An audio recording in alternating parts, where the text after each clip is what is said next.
Well, welcome back to Happy Hour, brought to you by Anheuser-Busch. I hope we're recording. This is going to be a special happy hour, and I'm always happy when I get a chance to talk to Blummer. Blummer, how you doing, man? I'm good. Do we need to get in the camera? You look like you're super excited about I'm this, coming man. in here because I can't see, and I'm reading your name. I wasn't exactly sure who you were. Yeah, it changes on a daily basis like my hair. All right, so Geoff Blum, got it. All Uh, right, we Stefan. are we are pleased to be joined by one of the best Astros pitchers of all time. That's all. He's in the top 10 of a million categories. He won 103 times for the Astros. Shane Reynolds, the righty. Shane, thanks for joining us, man. What's Hey, up, Clark, Shane? thanks for having me. I appreciate it. This is awesome. Something new. Well, when I heard this was going to be happy hour and there was beer involved, I thought Shane Reynolds. Is that appropriate? Yeah, that would work. So on this episode, we're going to have a brewmaster in here, and I don't think I've ever gotten to have a conversation, Blummer, with a brewmaster before. Have you? Oh yeah, plenty of times. They're good. They're highly entertaining, highly educated. Amazingly enough, too, man. So jokes or just facts? A little of both. You got to have a little bit of humility when you're making beers, because when you're dealing with science, there's going to be mistakes, man.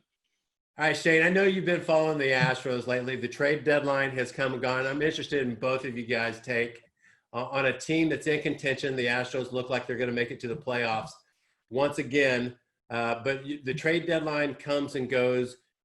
Your team doesn't make any moves. What's the mood in the clubhouse in that situation? Is that to me or Blummer? That's to you. To me. Um, in that process, that's kind of tough. Yeah. It's where you need to be in the clubhouse and feel the feeling of the clubhouse and the guys and the team and where you're headed and how you're doing at that point in time. Right. Don't get me wrong. It's always great to have your front office make a trade, and that will boost or help your offense, your defense, your pitching. I remember 1998 when we got, Randy Johnson. That was like, oh my gosh, here we go. We're going to win for sure now. Here comes the rock star. Yeah, exactly. That's what it does for you mentally. But if, a team like the Astros, they have a whole lot in each department. And if they feel, really good about themselves and they're confident about the way they're playing and how the rest of the season is going to go, then I think it's okay. Yeah. Blummer, I mean, they've got some guys coming back. That's like making trades with all the additions they might have. Yeah, that's what's crazy. And to Shane's point, if you can pick up a guy like the big unit or a Justin Verlander, you're obviously excited about it. But at the same time, if you make a lateral move and you're kind of going, why do we even need this guy? We've already got a great ball club here. So there's kind of both sides of it. If you know there's a major improvement, you're going to be excited about it. Mm-hmm. But if it's just a guy to get a guy because you want to say you made a move, then sometimes that can mess with the dynamic a little bit. But I'm with you guys in the sense this Astros team now, even though they didn't have a chance to make a move here in this, this crazy, odd pandemic season, I think if they can get healthy and get some guys back in the bullpen with Peacock, Urquidy, Devo, and then come back with Alex Bregman, they still might be able to have a big push towards the end with those guys. And Shane, you can't forget about maybe the most indispensable player on the entire roster, and that's Justin Verlander, who's just starting to play catch again in the last 10 days, pretty close to getting off the mound. How long would it take a Verlander to ramp up and give you 5 innings at some point if he gets healthy? Probably not very long. I mean, he's been through the process for a long time, and he knows exactly.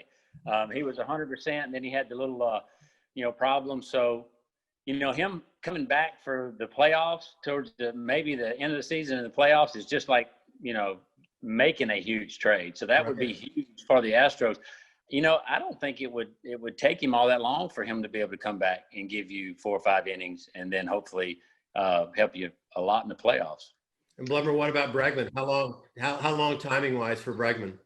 The hamstrings are a little bit different just in the sense you want to make sure they're 100% when you get back. So I think they're going to be really cautious early on to make sure that he's 100% and then just kind of baby step him as he gets back on the field running around a little bit. Because, the one thing you can't replicate is that first step on defense or that first step out of the box when you're trying to go for a base hit or extend a single into a double. And they want to make sure that he's right so he's able to do that and go, home to second or second to home on a base hit.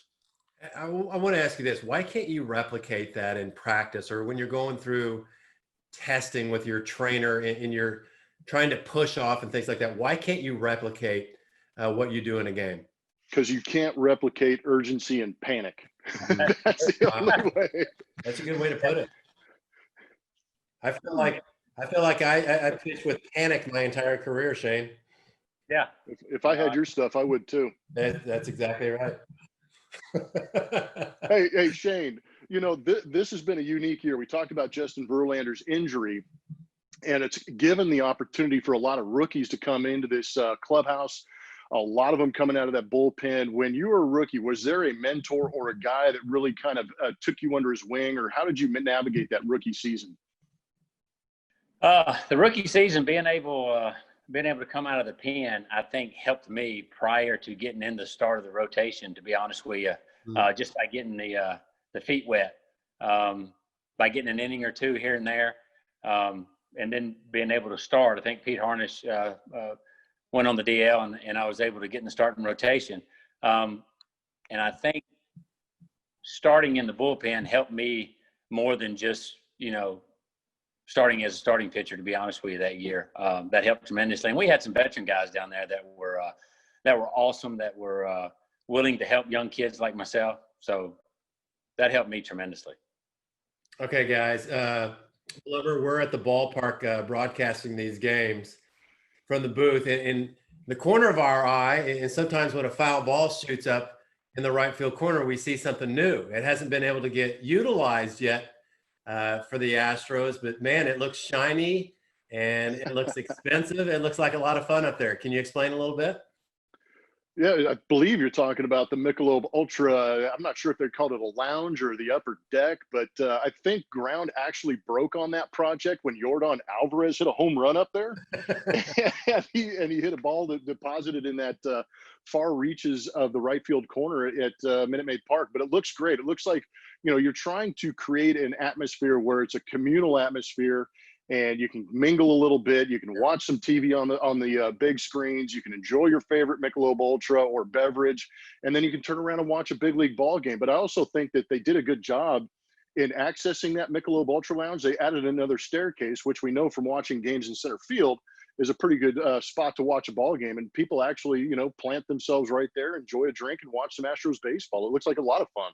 And Shane, I know when some of the alumni get together, you guys get in one of those suites down in that corner, and when you look outside, especially if the roof's open, you can see the skyline from that right field area. That's going to be pretty cool, and there's going to be great viewpoints for everybody out there.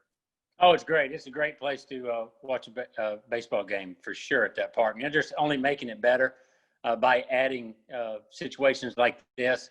And I know we'll enjoy it. And it's so nice to be able to get together with guys that you played with previous and reminisce and watch a ball game, especially the Astros ball games, as good as these young kids are, and then talk about the old days. So it's a fun place to be. Talking about the old days, Shane, there's a pitcher on the Astros right now that reminds me of the old days. He's not one of those guys that throws 95, 98 miles per hour. And Blummer, I know you're smiling right now. Zach Greinke is so fun to watch right now. You gotten a chance to watch him a little bit? Oh yeah, he's old school. He pitches, he's a pitcher. He used to have the velocity and could just turn back and throw it by if that's what he wanted to do. But he's another one of those guys, Hall of Famer type guys that learn once you lose that top part of your velo and understand the pitching part of the game. Of course, he did it when he had the velo too, is why he was so good. But now watching him pitch and pick his way through, and I tell a lot of the young guys to watch him pitch just so they can learn of kind of how we used to do it in the old days, a little bit different from now. Blummer, what makes Zach Greinke so hard to hit when you were facing pitchers like that? Oh, man. Well, I've heard both of you guys talk about this, having played with Shane with the Astros and then talking to Sparky all the time. It's the ability to change speeds on all of your pitches. And, what Zach does great is he's able to locate, 4, 5, 6 pitches on each side of the plate. He can go up, he can go down. He's talked about his changeup that he tries to throw as hard as he can to create a little more depth to it. And the velocity is around 86, 87. So that's pretty unique. But the fact that you can watch, and I had the misfortune of facing Zach Greinke when he was throwing in that 95 range with his velocity. and he was still throwing that changeup. And I had a quick conversation with him, and we introduced ourselves, and his eyes kind of perked up, and I go, "Yeah, you threw me nothing but changeups." He goes, "I know I did," and that's the mentality. Is he knows your strengths. He's going to pitch away from it until he can set up going in there and get your thought process off what your strength is and beat you with it. So, I mean, it's a chess match with him, but he's on that 4D level where he's a little bit higher than everybody else. Yeah. But it also helps that he's able to change speeds on every single pitch. So even if you're sitting on, a 70-mile-an-hour breaking ball, he'll flip it in there at 75, or he'll pull back and throw it at 65. So it's a unique challenge when you're facing a guy like Zach. Well, Shane and I know this from coaching our kids. And if you throw batting practice to enough kids, and our arms almost fell off after our careers because we threw so much BP. But one thing you'll learn is just throwing groove fastball after groove fastball. If you take Shane 3 miles per hour off your fastball, you'll screw him into the ground, won't you? Yeah, it's unbelievable what really you can teach some of these younger kids these days. And it's so funny you said that, Sparky, because Strami was always, I mean, ever since I've known him for years, he's always, when you get in trouble, he's like, "Why don't you try to throw harder? Take a little off. Yeah. Go the other way." You know what I'm saying? I mean, everybody, you get in trouble out there and you're like, "Oh, I got to throw harder." And then you wind up missing location, and you're right down the middle, and it don't matter. These days, if you throw 100, I mean, these guys can hit 100. Yeah, they see it. Taking a little off goes right to what you were saying. It's pitching though. And I think, just to be personally, I mean, we've gotten away from that a little bit. Blummer made a comment just a second ago about setting you up. Greinke setting you up to flip something else in there. You don't see a whole lot of that these days. Watching these games, these guys, throwing certain pitches on purpose that to set up another pitch 2 pitches later. You know what I'm saying? That's what kind of we were taught and how to pitch. And we've gotten away from that a little bit. These guys are kind of built just to maximize everything. Well, I want to bring in our special guest now, guys. He's a master brewer. And I want to get this. He's a beer educator with Anheuser-Busch.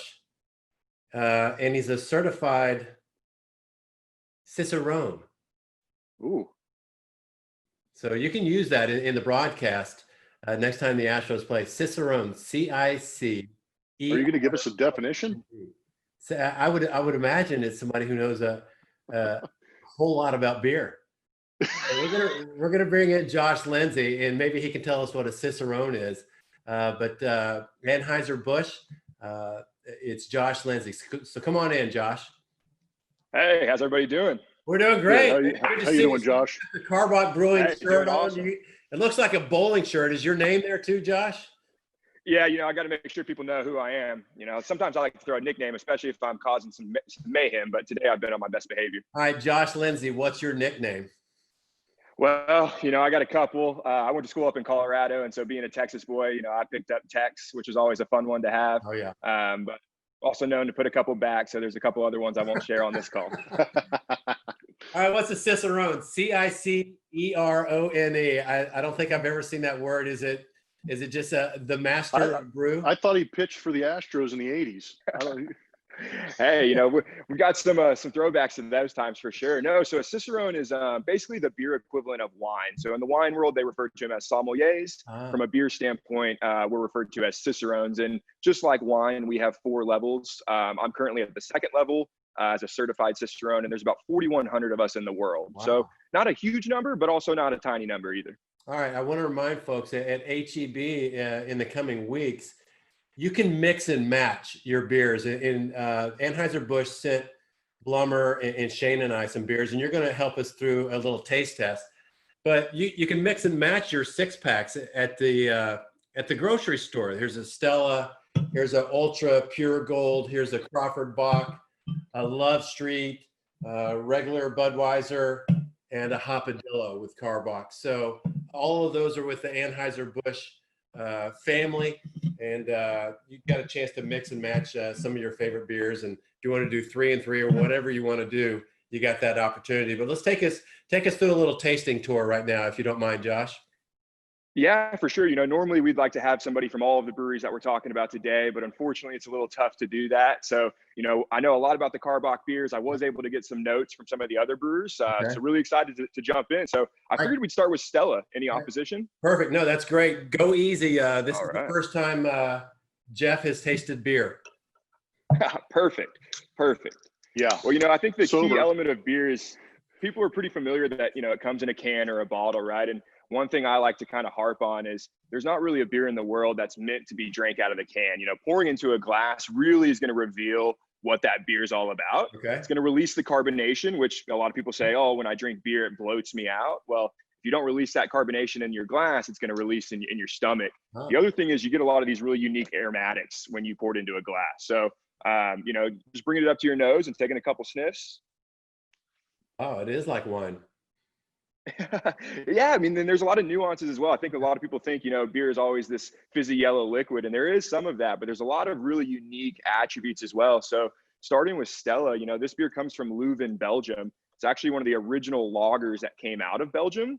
And the hops in that area have kind of this like floral, flowery, and herbaceous note to them.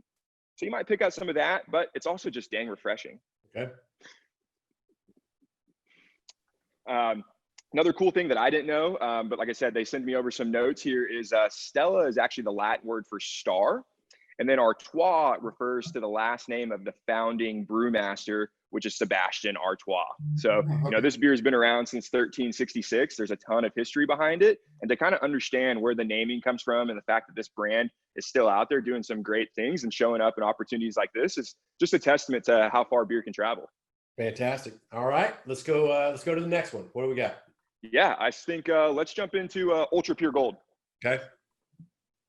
So this is another really unique offering. This beer comes in at 4.2% ABV. And I believe this is the first and only. 4.2, what's the norm?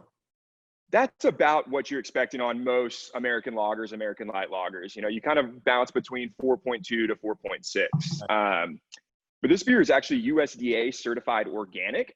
So Ultra has done a really cool campaign where they're doing a 6 for 6-pack. So for every 6-pack of Michelob Ultra Pure Gold sold, they're actually helping a farmer transition 6 feet of traditional farmland into organic barley production, which is really cool. You know, the earth and the atmosphere, and there's a lot of changes happening. So anything that we can do to better treat our environment is always a great opportunity. So, you know, this is a beer where you're kind of drinking for a good cause. Okay. Michelob Ultra Pure Gold. I think another one, you know, obviously I'm not really counting the calories or the carbs, but for those who are, you know, this comes in right at 2.5 carbohydrates and 85 calories. So one of those that you could drink a couple of these, you know, watching a game, floating down the river in your backyard. Yeah, absolutely. It's easy. There you go. All right. I wish more of them kind of fell into that category. Unfortunately, the stuff that I typically gravitate to, it's not as good for the waistline. Josh, I've got a quick question. People talk about when they pour a beer into a glass about the head. How much head do you want on that beer, or do you want it to go down? How does that work? Yeah, that's a great question. So for the beautiful pint glass that you have in front of you, you know, you really want to pour that beer, you know, down the side until it's about halfway to 3/4 full. Okay. And then you really want to aggressively pour it down the middle. You're looking for about 1 inch to 2 inches of head. Okay. And so what that is doing is it's releasing the carbonation from the beer. Again, that's going to help with the bloating element. Okay. And it's also going to release those aromatics. So, you know, I think a lot of people, especially at bars and restaurants, they're like, oh man, you know, I got this collar of foam. They gypped me on beer.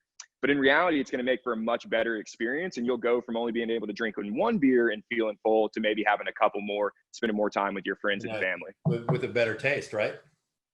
Absolutely. Absolutely. You know, the carbonation, if it's not released, sometimes these beers can have what's called like a carbonic bite. And so without getting too crazy, you know, it's very similar to like when you're drinking like a Topo Chico. You know, you get this really prickly sensation on the tongue, and it's not always pleasant. So releasing the carbonation, getting that beautiful color of foam. You know, I'm a little bit of a beer nerd. I like to say that beer is sexy. And when a beer comes across the bar and has, you know, that nice thick color of foam, that's a beer that I want to drink. Very nice. Okay, great. All right, what do we got next? So let's dive into the Budweiser, and then we'll wrap these up and move over into some of the Karbach beers. Okay. So again, as we're pouring, you know, 45-degree angle, halfway, 3/4, and just get a good, generous color of foam. That's like a TV shot right there. That's right.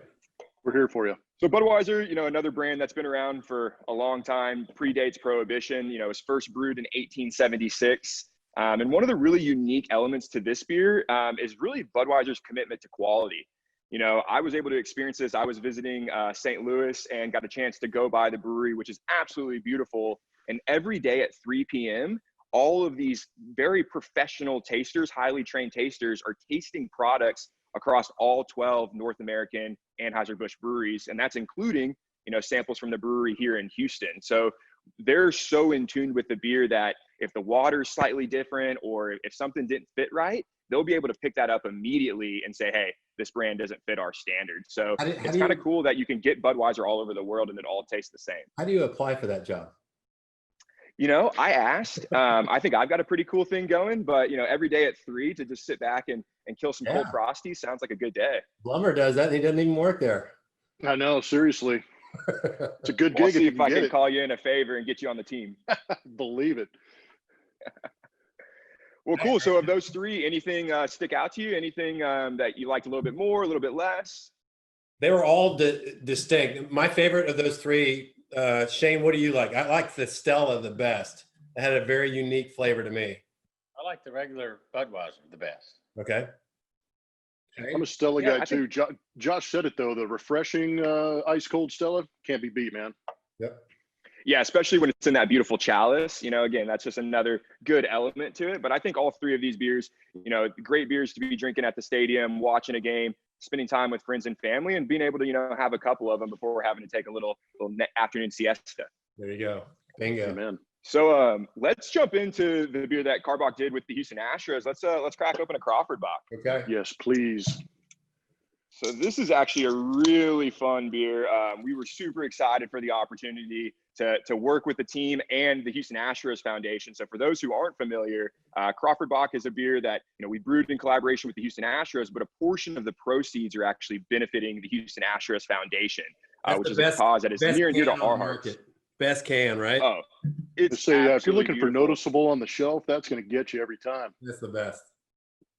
Yeah, and so coming up with some of the branding and the liquid, the Astros had asked us, they wanted they wanted to be a beer that was cool enough that all of us would want to drink it, right? We want to share it with our friends, but they wanted to be multi-generational. Baseball is a multi-generational sport, so something that a grandson could share with his grandpa and toast the same beer together. They didn't want something that's a little too crazy. And then they wanted it to be honored in the past of the Houston Astros, but rooted in the present, right? So showcasing those beautiful tequila sunrise colors and a nice call out to the Crawford boxes. That's right. That's that jersey that Shane wore in the 70s. That's a little early there, Sparky. And you'll notice on the color of this too, this beer is a little bit darker, and sometimes that kind of can turn people one way or another, but this beer is actually pretty easy drinking. It's coming in right at 4.5%. So it's not a big leap from where we were. But I think from a tasting standpoint, you're going to get a little bit more of these like caramel, toasty, nutty notes, and then just a kiss of citrus from the American hops that we're utilizing. A kiss. I like that. Hey, when it's darker, it's usually heavier, but this doesn't taste very heavy. Yes, that's a little bit of a misconception. The color is really coming from the malt, which is we're using some sort of malted barley or cereal grain. And so just like when you're making toast, time and temperature changes the color of that malt. So this beer, we've added just a kiss of these darker malts to give it some of these sweeter, toastier flavors. And that's what's changing the color. But we're going to dive into Love Street next, and you'll realize that Love Street actually has more ABV, higher alcohol than Crawford Bock. Okay. So there we go. I think it's a good rule of thumb to kind of push you, but it's not always true that on the heavier with the darker. Okay, very good. Thank you. So talking Love Street, this beer is actually one of our favorites. A lot of people think this is one of our original beers. This actually released in 2013 as a summer seasonal and became a mainstay in 2015. The name comes from the Love Street Light Circus and Feel Good Machine, which was a music venue here in Houston, kind of a psychedelic venue that actually predates the Tequila Sunrise jerseys. And this takes us back to the Stars jerseys. So a long time ago, 1968 to 1971 is when this club existed.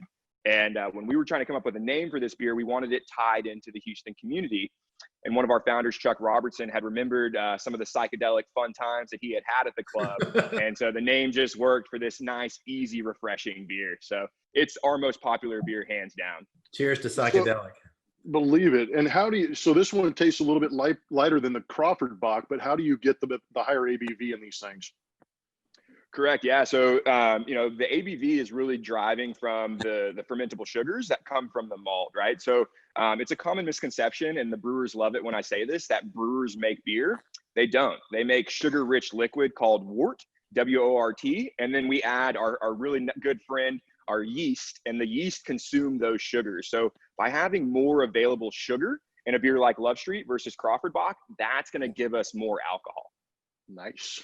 Very nice. And that sugar is all coming from barley, right? We're not adding table sugar or anything like that. So it's a really unique process, but basically, you know, beer's not too much different than cooking or, like I said, making toast, right? You're getting Maillard reactions, you're breaking down sugars and creating that nice alcohol that gives us the good dance moves after a couple.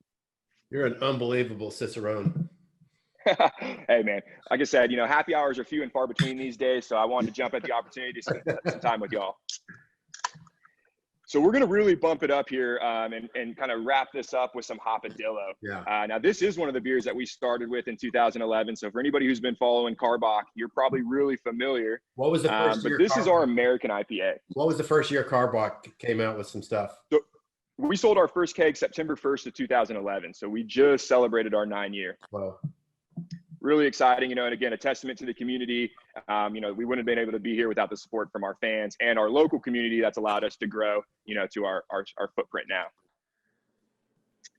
So on this beer, pouring it into a glass, you might even immediately be able to pick up some of those aromatics. I mean, you get a little bit of like pine, resin, but you also get these like really unique grapefruit, citrus, maybe even some berry notes.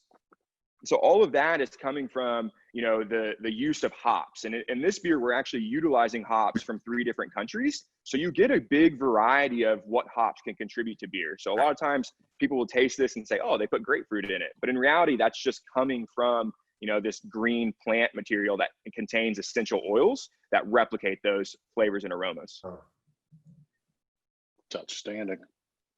Now we are cranking up the ABV on this one. We're coming up at 6.6. So about 150% of what we were drinking earlier. So this is one you kind of want to pace yourself with, especially if you're down at Minute Maid Park. But I know for me, a lot of times, you know, I find myself walking in, you know, stopping at section 119 at the Love Street bar, grab me a nice cold Love Street, or if I'm feeling frisky, maybe a Crawford Bach, work my way up to section 304 to the Karbach bar, and, you know, maybe surprise somebody with a round as I get up there and, you know, enjoy the game.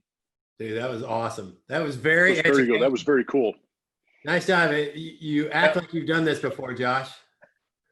Yeah, you know, I get one of the really cool jobs, you know, so my role is actually the brewery educator. So I always joke, you know, I get the awesome experience of drinking beer and talking about it, and then, you know, being able to put a little change in my pocket for doing so. So it's a really unique thing. You know, I get to work really closely with our brewing team, with our retail team, and really breweries throughout our area. And so it's a really fun thing. I mean, if I would have known being a brewery educator was a real job, I'd have never said I wanted to be an astronaut when I was a kid. Well, the Astros are really fortunate and grateful that they're partners with Anheuser-Busch, and they have been for a long time, and Karbach Brewing, who've sponsored a lot of our events as well. So we thank you, we thank your companies, and continued success, man. Let's continue to meld baseball and beer, right? For sure, yeah. Hopefully we can do this again. You know, for those who are looking for something to do, the Karbach Restaurant and Patio is also back open. I know we've got some watch parties coming up, but feel free to come out and visit us at 2032 Karbach Street, right there at 610 and 290 in Houston. All right, that's Josh Lindsay with Anheuser-Busch. Thanks a lot for joining us, man. Thanks, Josh. Cheers.